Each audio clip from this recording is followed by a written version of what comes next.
হাসপাতালে মায়ের কোল থেকেই সন্তান চুরি। এলাকায় ফিরে পুত্র সন্তান জন্মের ঘোষণা দেন মসজিদের মাইকে, করেন মিষ্টি বিতরণও। কিন্তু শেষ রক্ষা হলো না, ধরা পড়েন র্যাবের গোয়েন্দা জালে। গত শুক্রবার রাজধানীর কুর্মিটোলা জেনারেল হাসপাতালে এক পুত্র সন্তানের জন্ম দেন বৃষ্টি আক্তার। কিন্তু মুহূর্তেই পরিবারটির আনন্দরূপ নেয় বিষাদে। মায়ের কোল থেকেই চুরি হয়ে যায় নবজাতক শিশুটি।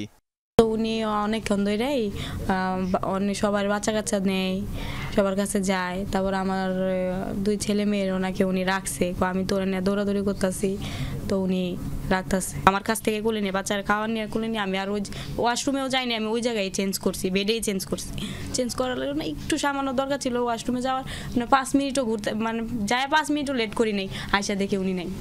ঘটনার পর হাসপাতালের সিসিটিভি ফুটেজ পর্যালোচনা করে শিশুটিকে উদ্ধারে অভিযান শুরু করে র্যাবের গোয়েন্দা শাখা।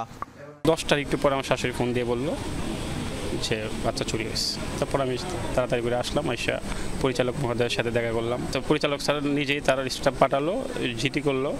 তারপর আমিও গেছিলাম ব্যক্তিগতভাবে করা বললো, থানার লোক বললো যে ব্যক্তিগতভাবে করার দরকার নাই, জিটি যেহেতু হয়েছে একটাই হোক।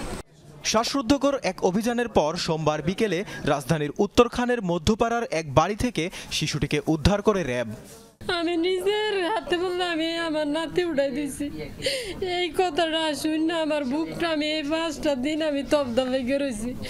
আর আমার কাছে বলছি, আল্লাহ তুমি আমার নাতিটারে যদি আমার কাছে ফিরাই না দাও, আর বাপ মায়ের কাছে ফিরাই না দাও, তুমি জানের বদল আমি জান দিয়ে দিব। স্থানীয়রা জানান, শুক্রবার বিকেলে কোলে একটি নবজাতক নিয়ে বাড়ি ফেরেন হাসিনা বেগম। মসজিদের মাইকে ঘোষণা দিয়ে পুত্র সন্তান জন্মের বিষয়টি এলাকায় জানান দেন তার স্বামী অলি মিয়া। আমাদের ইমাম সাহেব বলছে যে ওনার বাচ্চা হয়েছে একটা ছেলে, দোয়া করার জন্য।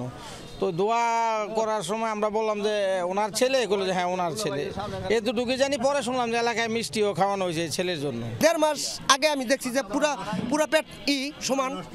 তাহলে এই 15 দিনের ভিতরে বাচ্চা আবার কেমন হয়?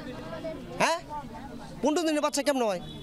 নবজাতকটিকে উদ্ধারের পর মায়ের কোলে ফিরিয়ে দেয় র্যাব। নবজাতক চুরির অভিযোগে হাসিনা বেগমকে গ্রেফতার করা হয়, তার বিরুদ্ধে মামলা প্রক্রিয়াধীন। জাকারিয়া হোসাইন, যমুনা নিউজ, ঢাকা।